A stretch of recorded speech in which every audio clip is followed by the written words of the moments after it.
This is the Virtual Artist Talk with Emily Earl. My name's Erin Dunn. I'm the Associate Curator of Modern Contemporary Art at Telfair Museums. And tonight we'll be talking about Late Night Polaroids, photographs by Emily Earl. All right. It is 6 o'clock, so we're going to go ahead and get started. Welcome, everyone. Thank you so much for joining Telfair Museums today for our Virtual Artist Talk. My name's Erin Dunn. I'm the Associate Curator of Modern Contemporary Art at Telfair Museums. It's my pleasure to welcome you to the Artist Talk for Late Night Polaroids, photographs by Emily Earl, on view at Telfair Museum's Jepson Center in the Art 912 Gallery, and it'll be on view through April 4th of next year. Just as a reminder, the museum is now open to the public, and our operating hours are Thursday through Monday at 10 a.m. to 5 p.m. So I really hope that you'll have a chance to visit us soon. I want to thank everyone for joining us virtually, and while I wish I could see your faces, I'm glad we do have this format to bring us together and to talk about the work. Just a few housekeeping notes about Zoom. I'm going to introduce the exhibition and screen share a PowerPoint. If you have any questions during the talk, please put them in the chat box and I'll try to keep track and ask them at the end. During the PowerPoint, Emily is going to share some background on the project and the installation views that you're looking at, as well as descriptions of a few of the images. Afterwards, I'll ask Emily a few questions, followed by time for questions from the audience. In addition, the lecture will be recorded and available on the exhibition webpage and on Telfair Museum's YouTube page as soon as possible. First, I do have a few thank yous. I want to extend my thanks to my Telfair colleagues, Jessica Estes, Heath Rich, and Malutin Pavlovic. I also send my thanks to Harry DeLorme, who's been instrumental in updating our programming to this virtual format to continue to make it accessible to our members. And of course, I want to thank Emily for her incredible vision and dedication. It has been a real joy to work with you on this project. Late Night Polaroids is part of Telfair Museum's Art 912 program, which is dedicated to raising the visibility and promoting the vitality of artists living and working in Savannah. So over the past 8 years, Savannah-based artist Emily Earl has roamed the streets of Savannah with her Polaroid ProPack Camera to document the city's nightlife. Culminating in this solo Art 912 exhibition, the Late Night Polaroid series concluded this year when she finished her last pack of the discontinued instant film. Looking for subjects, Earl finds moments of darting eye contact and brazen body language on display. After capturing an image, an instantaneous print is produced, subsequently scanned in high resolution, and edited in Photoshop to make the sharp and detailed larger prints that are on view in the exhibition. Influenced by other street photographers such as Risque, Jill Friedman, and Walker Evans, Earl's portraits capture the energy of downtown after dark, creating an archive of inhabitants of Savannah's social scenes. Her work veers from the direct, sometimes unnerving eye contact to sly smiles and downturned glances from unaware patrons. There is an undeniable sensuality to Earl's images, the effect of black and white with an intense flash, causing light to glance off exposed fair skin or teeth as a mouth opens for a kiss. The viewer feels as if they might be intruding on an intimate moment, but the subject often seems to be inviting them to come a little closer.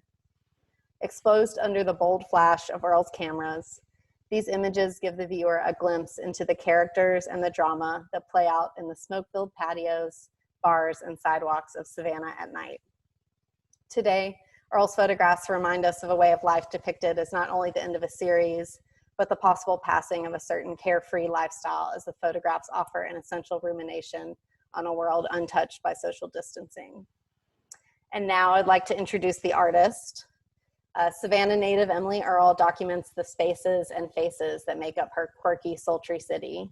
She received her BFA in photography in 2007 from SCAD, and she's the co-founder of Sulphur Studios and its director of public relations and special events. She is also owner and operator of Prismatic Prints, a fine art print shop where she assists clients from creative concept to finished artwork. Work from Late Night Polaroids is included in the permanent collection of the High Museum of Art in Atlanta, Georgia, and has been featured by Polaroid and the New Yorker. I also want to quickly promote the catalog Late Night Polaroids that accompanies this exhibition. It was published and produced by Savannah-based publishers Ain't Bad, and it's available on their website, and $5 from each sale goes to National Bailout, a fantastic collective of abolitionist organizers working to end mass incarceration. That catalog is also available in Telfair Museum's gift shop if you're at the museum. So with all that, I want to thank Emily for joining me today. Thank you so much for being here. Thanks so much for having me. And now at this point, I'm going to share a PowerPoint of some of the installation images from the exhibition and a few works that are included that Emily will give kind of a brief description about. And then I'll encourage you to keep these images in your head as we kind of talk through our questions today.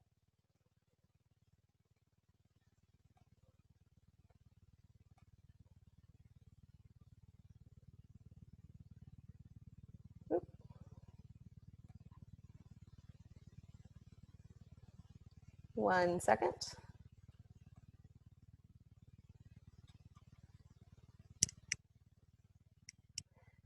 So the exhibition, as I mentioned, is on view through April 4th in our Art 912 lounge.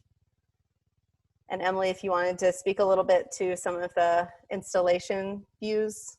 Yeah, so this is a shot just as you're entering the hallway, leading towards the main space of the lounge. The text is actually my handwriting, which I also used on the cover of the book.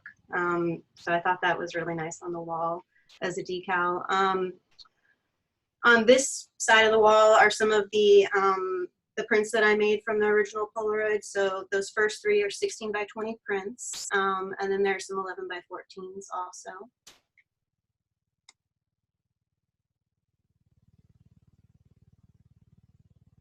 These three images, oh sorry, were some of the first ones I ever made in the series. I believe I shot those three in like 2012 or 2013. So they really kind of helped me like find a way for the rest of the project.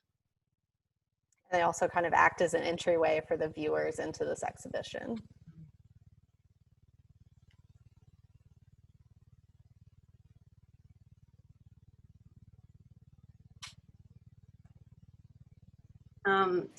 These four 11 by 14s over here are some of my personal favorites. They're a little quieter. Some of the photos are really like outrageous, people with these big attitudes.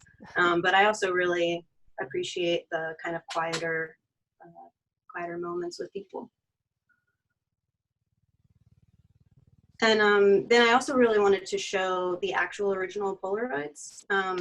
So there are 8 of these on the other side of the hallway, all in a line, matted, and you really kind of get a chance to see the original and how small that is. It's pretty itty bitty compared to the much larger prints.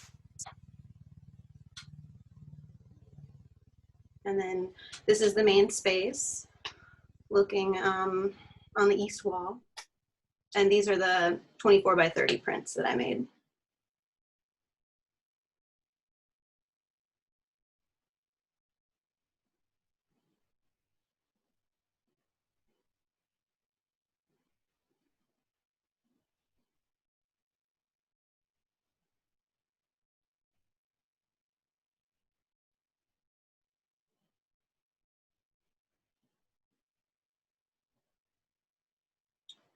So this is one of my favorite images from the whole series, probably. It was a really incredible moment. Sometimes what I'm really looking for when I'm not kind of actually approaching someone is just when 2 people are having a really nice moment together. The doors of the Persepolis Lounge, which is on Whitaker, were open up onto the street. And so I was walking down the middle of Whitaker because there were all these people out in the middle of the street anyway. And I just happened to glance over, and these 2 people were on a date or something, and just happened to catch a really nice moment between them.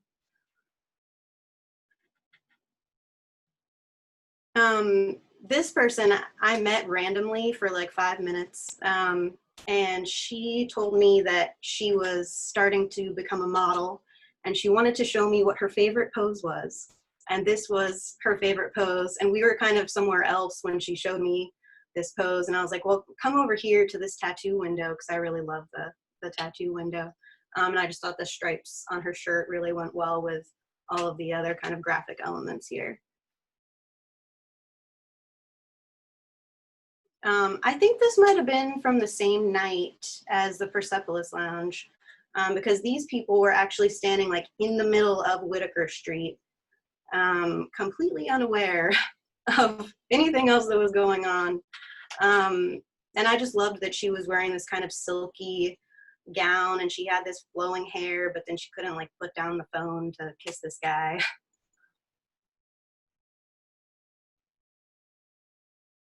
And this is also probably one of my more favorite photos from the series. I think this was on Halloween, and it started to rain. And so all this huge crowd was kind of gathering outside of El Rocco Lounge. And I kind of snuck into this little place right by the side door with this, their logo.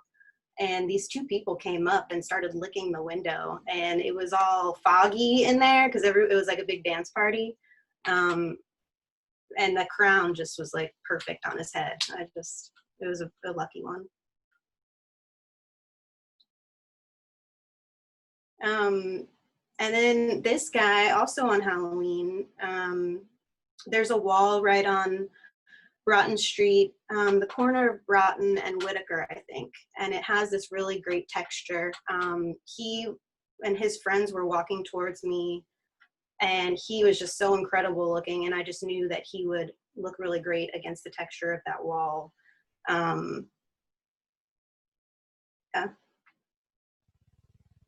Great, thank you for sharing some of those stories. I'm sure that was really interesting for people to hear kind of how you encountered those moments.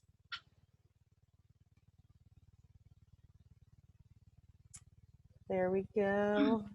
So now I'm going to ask you just a few questions about the projects. I was wondering if you could speak to your experience of going out at night to take photographs for the series. Are you going to a specific bar or night spot, or kind of just wandering around? And how do people react when they see you with that really eye-catching Polaroid camera? Yeah. Well, you know, back when I started the project in 2012, I was working 2 jobs. I worked at a coffee shop and I worked at a photo lab. And so I didn't have a lot of time to make photos during the day. And so I would bring my camera, and I got the camera at a yard sale randomly for like $2. It was a super sweet yard sale score. So I would take that to work at the coffee shop, and then when I would close down, I'd get off work at like 11 or midnight, and then I'd go downtown with the camera, and stay out till like 3 or 4 if it was a good night, for pictures, which is, you know, it varies, of course. The camera is so great looking, and it's certainly not something you see every day on the street.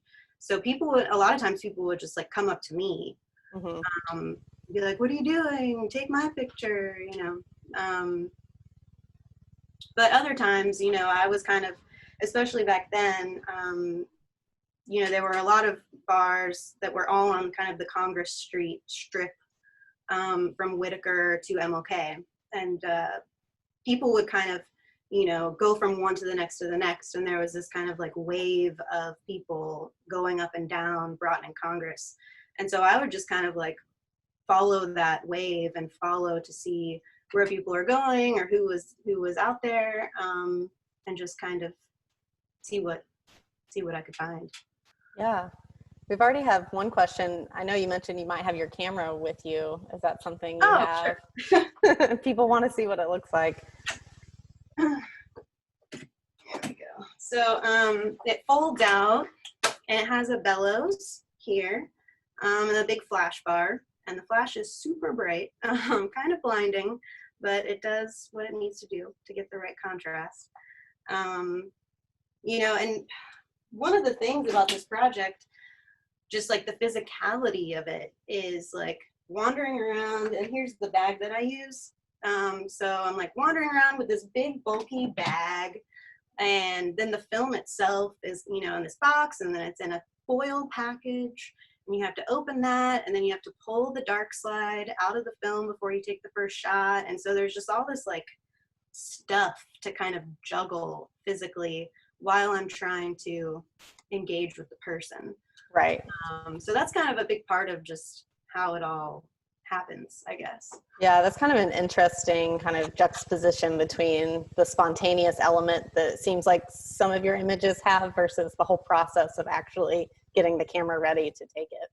Yeah, and I'm like, you know, normally I'm like wandering around. As soon as I pull the film out of the camera, then you have to count to 15, or depending on, you know, different things before you pull the Polaroid apart. Mm-hmm. And so I'm like holding one in my teeth and then taking the next one and then counting and then peeling, and then so it's like it's a whole production.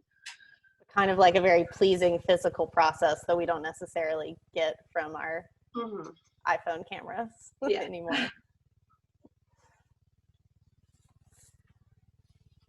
Well, next I kind of want to ask you about street photography itself.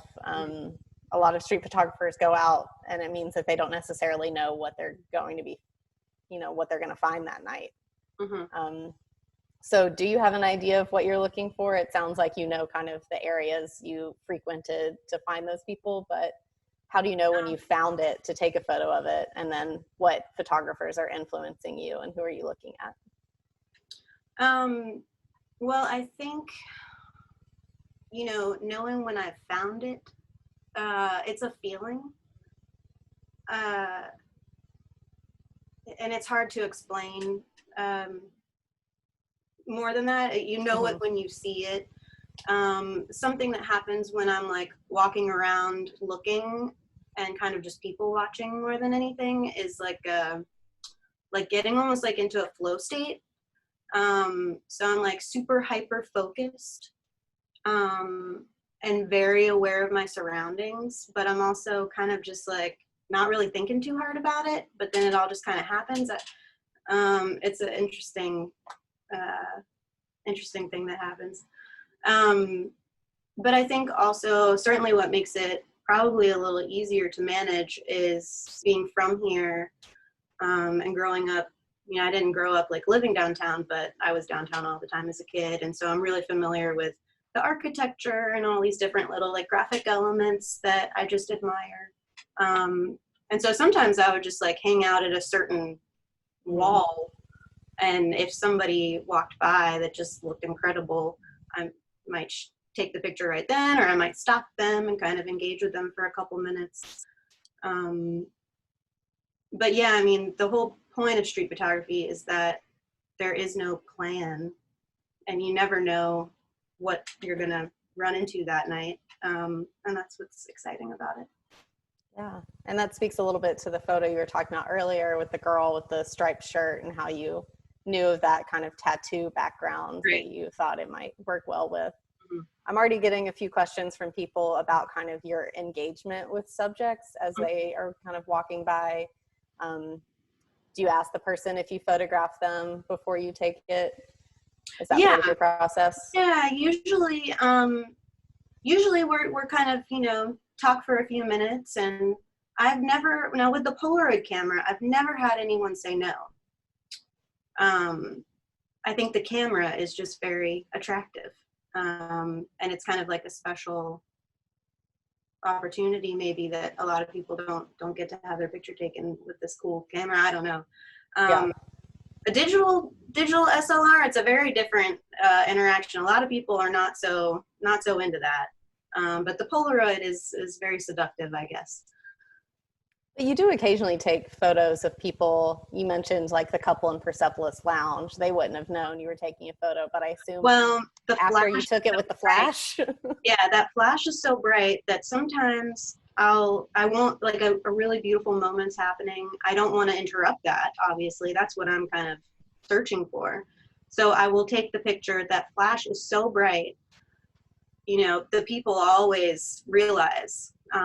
And normally they're like, hey, you know, I've never had anyone get upset about it or anything. And then sometimes I'll go over and I'll be like, hey, I just took this picture. I hope that's okay. And sometimes if it's a total stranger, I'll be like, well, you know, here's my number and I'll make you a print or whatever. So. Right. Yeah. It seems like you've made a lot of wonderful connections that way. Strangers who were originally in your photos have become friends or supporters of your work. Totally. So, that's great. And then can you speak to maybe some influences? Some people are saying maybe they see Robert Mapplethorpe in your images. I don't know if he's an influence. Oh, sure. I love Mapplethorpe. Yeah, for sure. Yeah, I mean, I look at a lot of photos all the time. So I mean, I'm sure I'm pulling stuff kind of subconsciously. But I guess some of my big ones, you know, I mentioned in kind of my project statement. Ouija's amazing and kind of one of the godfathers of street photography. And Jill Friedman. I only more recently, in the last like 5 years maybe, got more familiar with her work, and she's just such an inspirational person. But I also really like a lot of studio photographers. Richard Avedon, I really like his studio work. So like simple. I think that it's really challenging to make a really simple photograph. So especially like for the S&M on Broughton Street, the guy in the leather shorts, that to me, after I took that, I was like, oh, that's kind of like Avedon-y, maybe. I don't know. Who else? Walker Evans, since I was a kid, I'm a big fan of him. His subway portraits, where he would take his camera on the subway and he would hide it under his coat and take pictures of these, you know, ladies with the big hats with the big feathers in the hat. And I mean, those photos are just incredible. I love that series, and it has a nice connection to Telfair Museum's permanent collection too, because we have so many Helen Levitt photographs. And Helen Levitt is incredible. Yeah, I have a book for color work right over here. And she was friends with Evans, and they would go on the subway together. And sometimes I think she served, or from the stories I've read, I don't know if it's true or not, would serve as kind of the distraction while he was taking the photos. So they were a good tag team.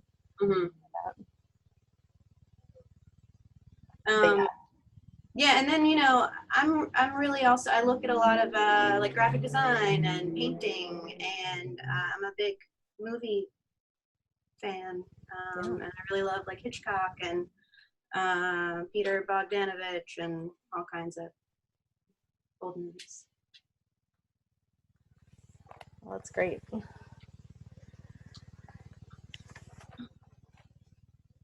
I think also one thing I wanted to talk about was how exciting it is probably for visitors to see Savannah so heavily represented in an exhibition.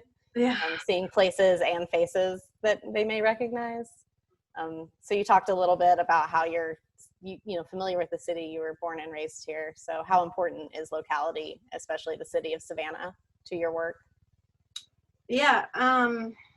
Well, I mean, I guess I kind of touched on it earlier. You know, when I was younger, I went to a lot of music shows downtown back in the day. They did all ages music shows at bars a lot. When I was in high school, I was, you know, doing that all the time. Not really taking pictures. I guess I took some pictures of like my friends' bands that were playing there or whatever. But I think, you know, you soak up kind of a lot of ideas and inspiration, and you don't really act on it maybe until later. You know, I also think, you know, there's so many incredible local businesses here, and all these fantastic bars and restaurants and people that are putting everything into that and creating, you know, a community here.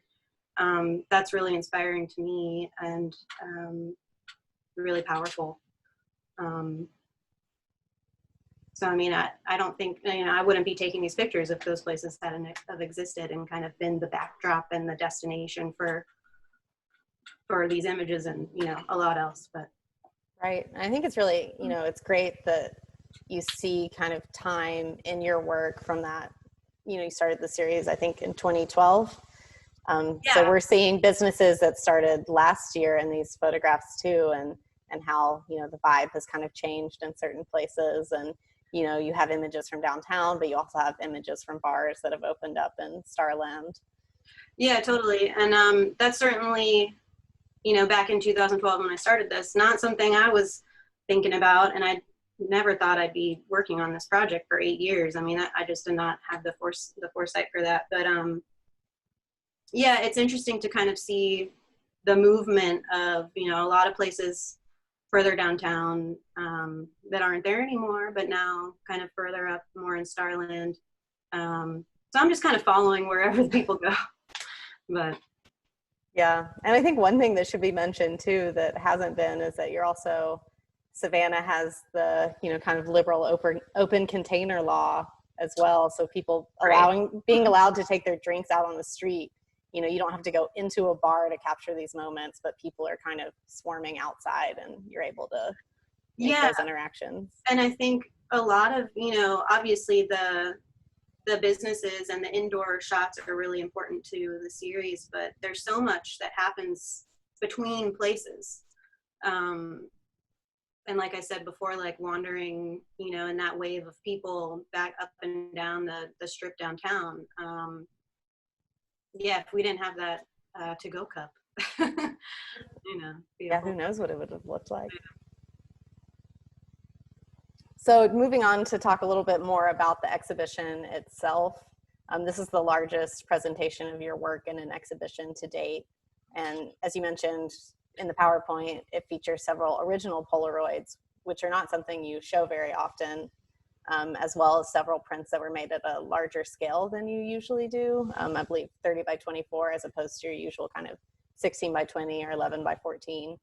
So I wanted to ask if you could speak a little bit to your vision for this exhibition and what you think the viewer will gain from seeing those original Polaroids with the larger scale digital prints. Yeah, well, I mean, the Polaroid as an object is so important. And I think I'm kind of exploring that in a couple different ways. In the moment of actually shooting, like I was talking about before, like all of the physicality of like carrying all the stuff and counting and pulling and then storing and all of this stuff. And the fact that it creates this like physical object within 15 seconds. Is a big, important factor about that. But then I'm also kind of using the Polaroid almost like you would use a negative to make these enlarged prints. And I've always kind of wanted to make the prints big. Mm-hmm. So this was a really great opportunity to do that. And then I just wanted to kind of show them side by side so you could really understand, where they originated and then where I took them. So. Yeah, it's really nice to see them at that larger scale and kind of, we talked a little bit about you felt like sometimes it might lose its kind of clarity at that larger scale, but it does allow you to see them in kind of a different way, I think. Yeah, I mean, some of the figures are almost like closer to life size. And so I feel like, maybe you could kind of feel like you're right there with the person a little bit. Yeah, bring them on your level. Mm-hmm. Well, I've had a few questions asking about kind of next projects or how you've been doing during the pandemic. So that's kind of where I wanted to bring this now. So there has been a large kind of cultural shift since you've ended this series and because of our present times. So many people are now avoiding social interactions and those kind of interactions that we see in your photographs. And so I was wondering if you could just take a minute to talk about your experience as an artist during this moment. And how that's changing how you're thinking about your work, and if there's any kind of new projects you're working on. Yeah, luckily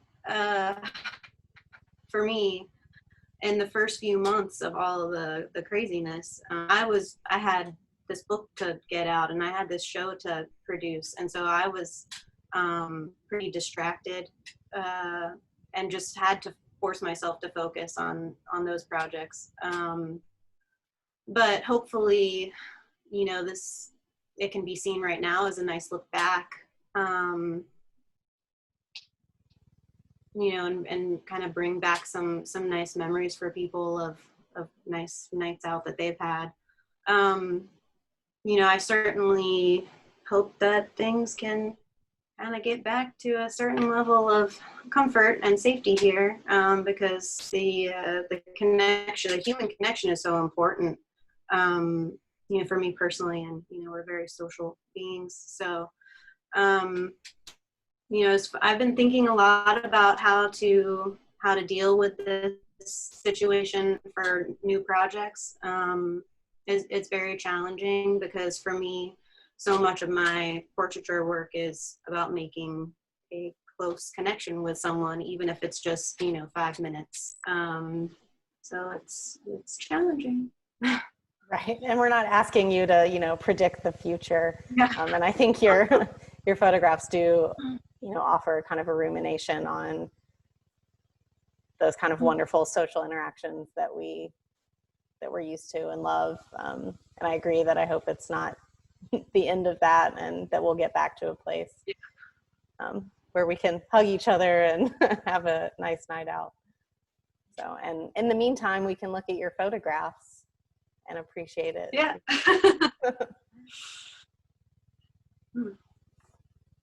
So I did want to talk a little bit, you mentioned your catalog and how that was a big project you were working on during this time that allowed you to kind of put your energy and force behind that. So this is the first published monograph of your work, and I just wanted you to kind of share a little bit about it and how it kind of complements the exhibition.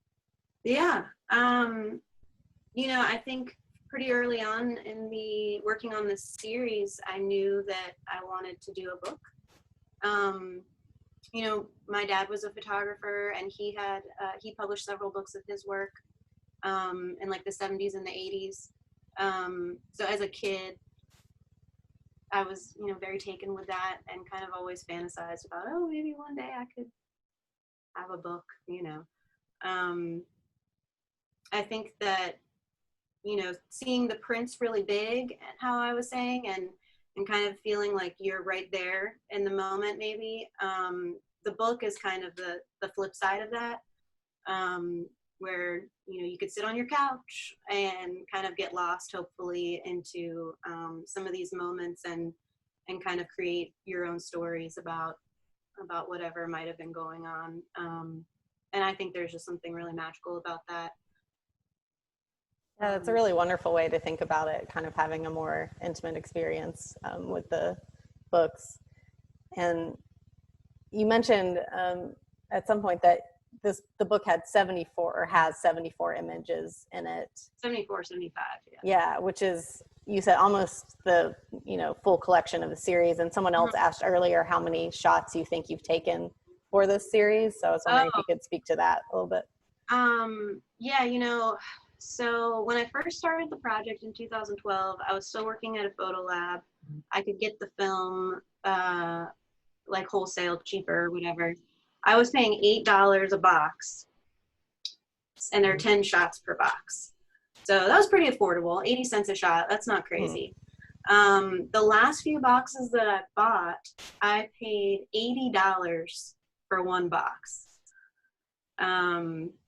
So like back in the day when I first started the project, sometimes if it was a really great night and things were just kind of like happening, I'd shoot 60 shots in a night, which was awesome. But then as they got so expensive, I had to be really careful about how many, each one was so precious. And so maybe I would only shoot like 5 or 6 in a night. But over the 8 years, probably shot like 1,000. I don't know. I have them all like in a binder, 2 binders, to just keep them safe. But yeah, I shot a lot of them. Probably I would say like the finished series or whatever is probably about 100 shots. Okay. That's really interesting. I mean, did it make you change your process at all when you originally had that freedom to kind of take those 60 shots, and then later you're making sure you can only take your one shot or 5 or Yeah. 6 for the night. Yeah, and it was tough. I mean, I think, compared to being a digital shooter where you're going out and you're shooting 2,000 pictures, no problem. Even 60 is it really makes you slow down. It makes you think a lot more deeply, I think, about what you're doing. Then to take it down to 5, I mean, it was very challenging, very, very challenging. And there were a lot of, photo moments or whatever that I kind of had to say, well, maybe it's not worth it. And, it's tough.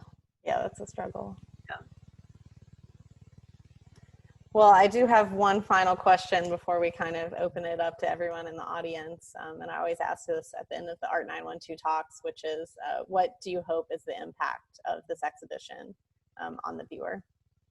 I hope that people can kind of, despite whatever your understanding of photography is, or the technical aspects, I hope people can enjoy seeing all the different ways that the work is presented, from the original Polaroids to the big guys. And, mostly just for me in general, with my portraiture work, I really I hope that people can kind of on the one hand, portraits are a picture of the person, and it's very much about the connection with that very real person. But on the other hand, we project our own perceptions onto people all the time, whether we're aware of that or not. And so hopefully I've given you just enough information in each photo to kind of, so that it serves as a jumping off point for your own imagination of who that person is and what that moment was. That's a really wonderful way to put it, and also added encouragement for people to go check out the works in person and find those moments where you're kind of discovering your own stories and projections on those works. So thank you so much, Emily, for answering my questions. I really appreciate your thoughtful answers. And I know there have been many questions in the chat. I'm going to try to go back through and look at some of those, but if you want to retype it, if I've missed it, I'll try to get to it there. So someone's asking, when you started the project, how long did you think it would take? And I think you mentioned you weren't sure, but if you wanted to speak to that a little bit more. Yeah, I mean, when I first started, I knew that I was onto something, but I don't think you can ever really say, oh, I'm gonna be doing this for this amount of time.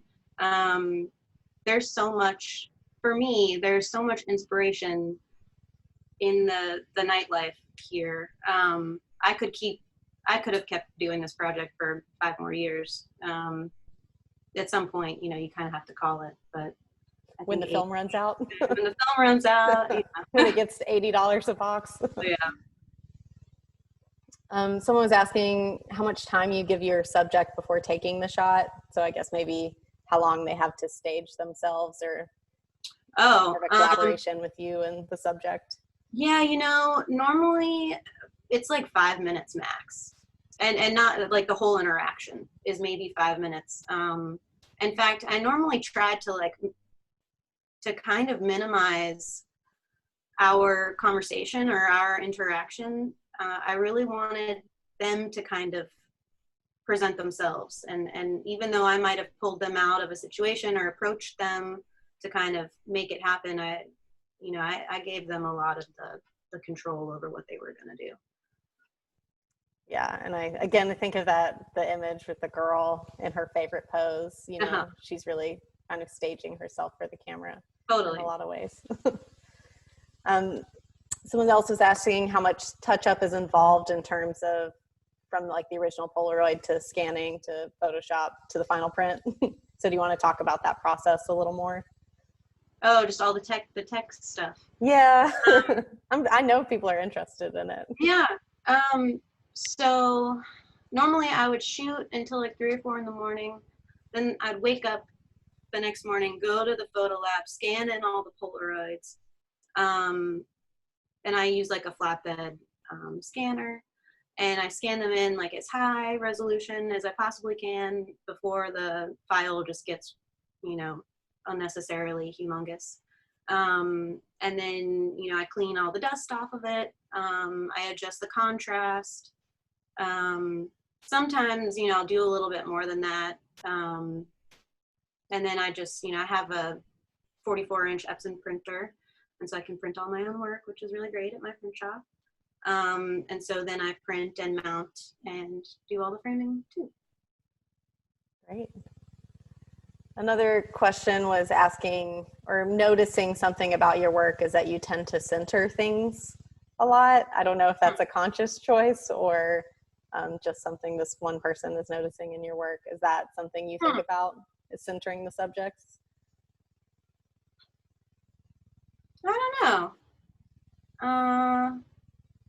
You know, I think for me, like the different cameras kind of influence how I compose. Maybe that's something to do with it. I'll have to think about that one. I'm not really sure. And then another person was asking again about kind of Polaroid versus digital camera. And so do you work with a digital camera too for other projects, or kind of why did you choose a Polaroid over a digital camera? I mean, at the time, I didn't really have a super great digital camera. I'm not really a digital camera person. Sometimes it's the correct tool to use. But I'm more of a film camera person. And I really like the physicality of any type of film, really. I like that it forces you to slow down and that there's not like an endless amount of photos you can take. But more recently, maybe in like the last year, I did get a new digital camera. And so I was kind of going out with that and using like super duper high ISO and no flash, just whatever ambient light there was, which is tough because bars are dark. But that's really cool, and I'm probably gonna play with that a little bit more, hopefully, in the future. Well, great. I can't wait to see what comes out of that. Exciting. Someone was asking if you have ever thought about photographing in a different location, or if you do have some photographs from other cities. There's one Polaroid of a couple in LA, right? So no, it's not always. The shirt says LA on it. Oh, does it? Okay. Yeah, but all the photos in this series are here, from here. It'd be cool to, you know, I'd love to do like a nightlife series somewhere else. I would love to do that. I just think, you know, that would involve me being somewhere else for quite a while to kind of really get into that, which I would love to do. Just so far, haven't had the opportunity. So. Right. I think your knowledge of Savannah is so kind of integral to this series. That's not saying you can't do it somewhere else, but it would be take a little more time and investment. Las Vegas would be really fun. Oh, yeah. I would love something really like a really crazy place where people are up all night. I would love to do that. But have you taken your Polaroid camera with you on trips before? I have, but typically when I travel, I do 35 millimeter. I like 35 millimeter for travel. A little more feasible. Yeah, and the Polaroid film is really sensitive to heat. I mean, all film is, but the Polaroid really is. And so if you're like driving in a hot car all day or something, it's just not. It makes me nervous. Sure, that's understandable. And again, speaking of how expensive that film can be. Yeah. So someone mentioned that using white frames seems less common than black. Kind of what was your choice in utilizing white frames instead of black frames for the exhibition? I feel like I see the white frames more and more. I see them a lot as well. Yeah, okay. You know, I'm always really thinking about, you know, compositionally, I'm like looking and making, paying a lot of attention of where my eye is moving when I'm looking at an image. And that helps me know how to edit it or how to compose it better next time or whatever. For me, like a black frame is very distracting.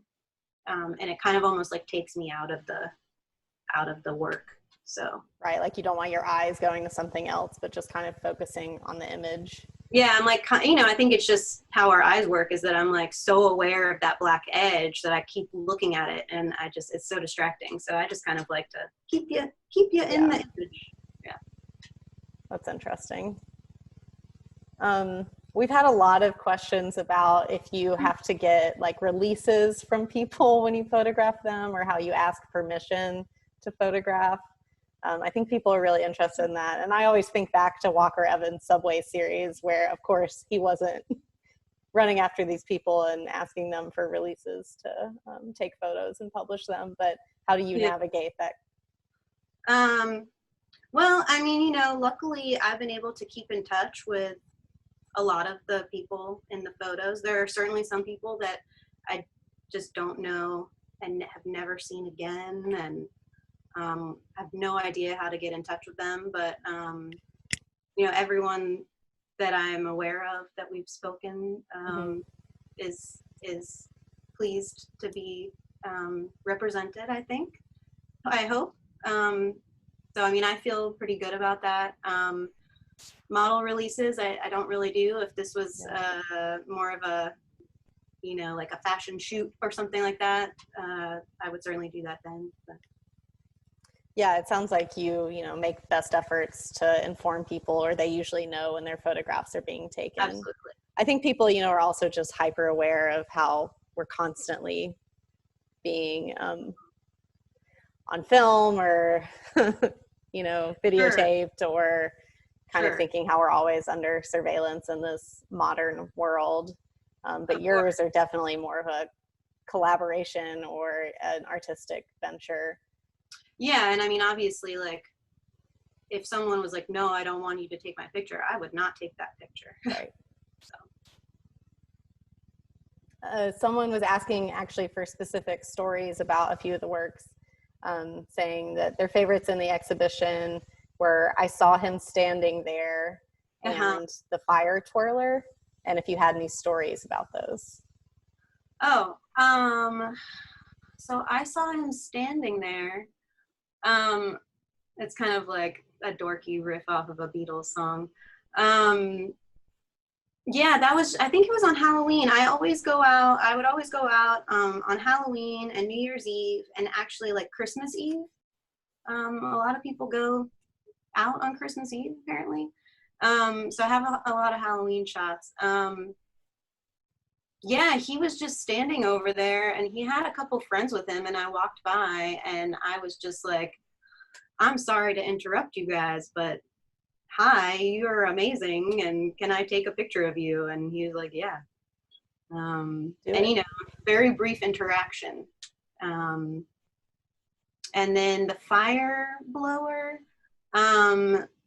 she's like an old friend of mine. We were at like a big warehouse, and she brought, I think she was using like a combination of coconut oil and 151 or some strange flammable concoction, and blowing these giant fireballs. It was pretty cool, and very tough to get a Polaroid of that. So I did take a couple to get that one.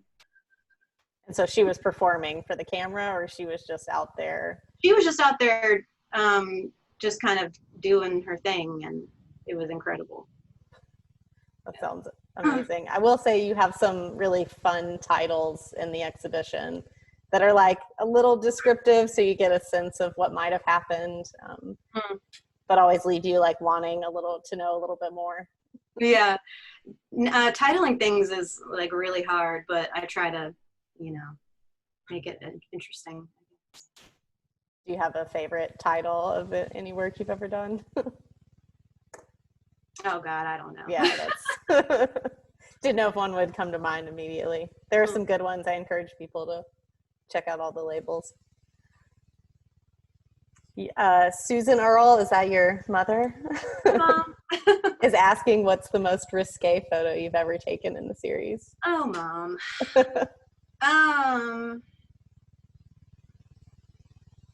Risque.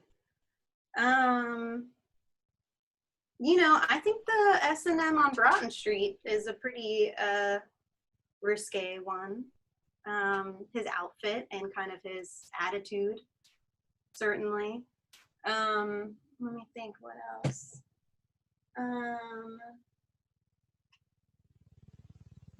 I really like one of the more recent ones, in the Lone Wolf. There was this couple like making out in one of the booths. And I really like that one. And then they have that wallpaper there. So it's like these giant leaves, kind of like this jungle behind them, wallpaper. Yeah, I feel like those are kind of some of the more risque ones. Yeah, and I feel like, I mean, I mentioned this a little bit in the introduction, but there's like a softness to your images too. And also sometimes the flash is kind of reflecting in a way that, you know, creates interesting kind of intimacy with the photographs. So I feel like it's, yeah, again, that kind of sensuality kind of comes through the medium that you're using too. So, are there more questions? We have about 9 minutes left in the program.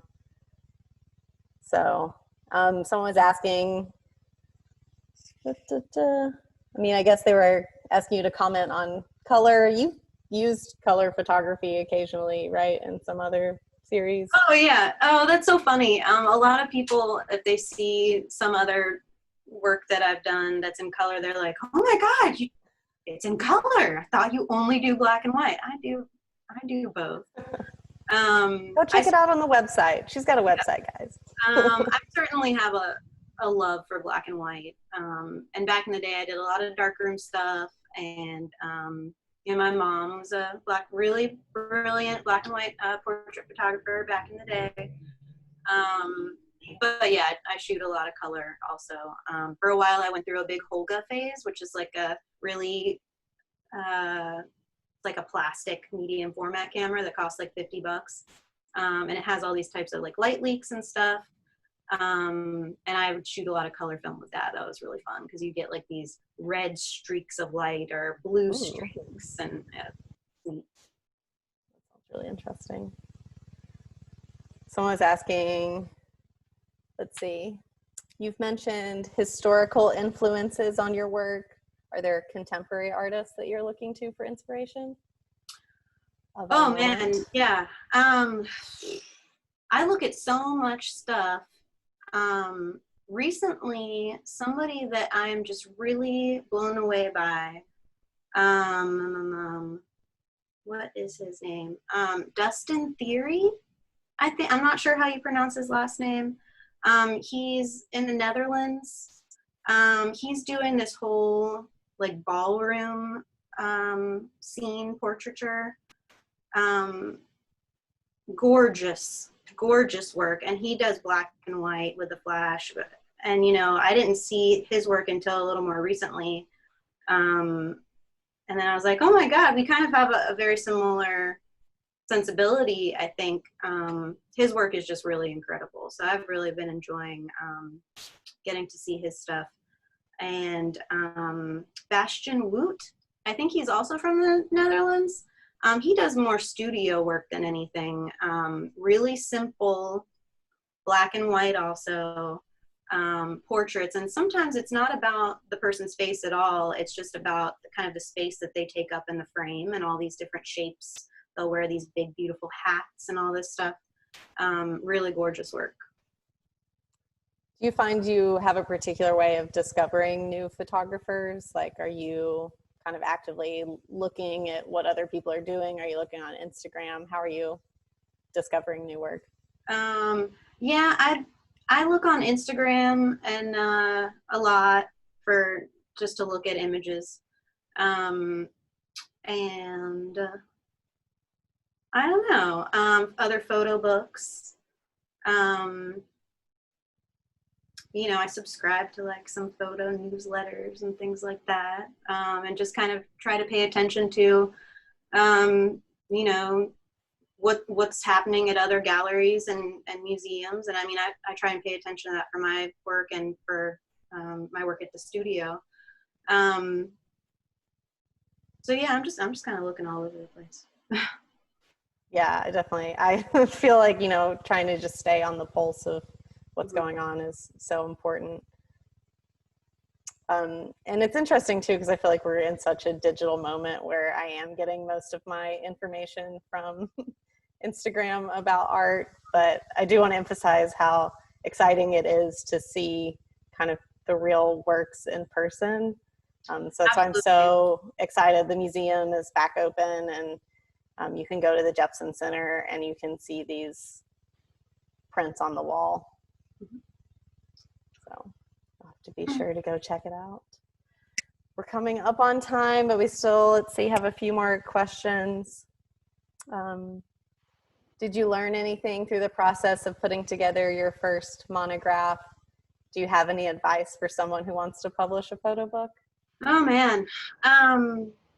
Yeah, I learned so much from putting this show together and from working on the book. You know, I think a big thing for me, and what I think about a lot just in general anyway, is all the different formats to show your work. Digitally, on Instagram, on a website, on a wall, in a book.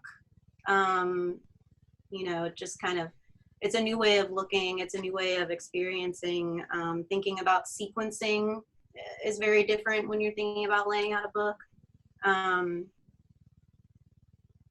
Yeah, a huge learning experience for me, but I'm really pleased with how it came out. Yeah, I think the sequencing in the book is really incredible. The images kind of lead very organically into one another. Oh, thank you. Yeah, I spent a lot of time thinking about that, and I was kind of trying to, like, you know, start out a little quiet and then have it like come up to like a crazy Crescendo. kind of come back down. So hopefully that translates, whether you're kind of aware of it or not as you're flipping through. But I mean, do you have like a favorite way of viewing your work? Is it that kind of instant moment where you have the Polaroid? Is it seeing it on the wall in the white frame? Is it looking at it in a book? Or you feel like it's all like an important but different way to experience it? yeah, I mean, I think I get a lot out of all the different ways. For me, I think when I'm really like getting familiar with a new image that I've just taken, it's when I'm like in my studio alone and editing, you know, looking at it like zoomed in on the computer. That for me is like the way to experience it. But you know, that's just for me, I guess, because no one else is going to be doing that. But that's my favorite. But we get to experience it in a wonderful but different way. Well, we're coming to the end of the artist talk. Telfair has posted that we have another virtual lecture upcoming on September 17th. So I hope you all tune in for that. And if you log out of this program, you'll be given a link to a survey. So we'd love if you could give us some feedback if you like this format, if you enjoyed the talk. We loved having you here. It's really fun to be able to kind of be all together and see the comments in the chat. And I really thank you all for, you know, spending your Thursday night with us. Thank you again, Emily. It's so incredible to talk about your work. Thank you so and much. I love seeing it on the walls of the Jepson Center. So I hope everyone can come and enjoy them in person. So we'll kind of give a few more minutes just to, as people log off, again, be sure to fill out that survey and stay tuned. Look on our website for any upcoming lectures. We'll also post that on Facebook and all of our social media sources. And thank you all. This has been really great.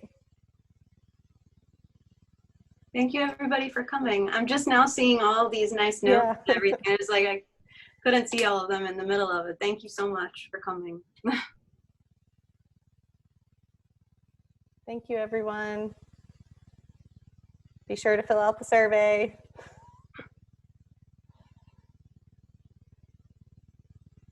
We're always updating our website, so check out for any upcoming lectures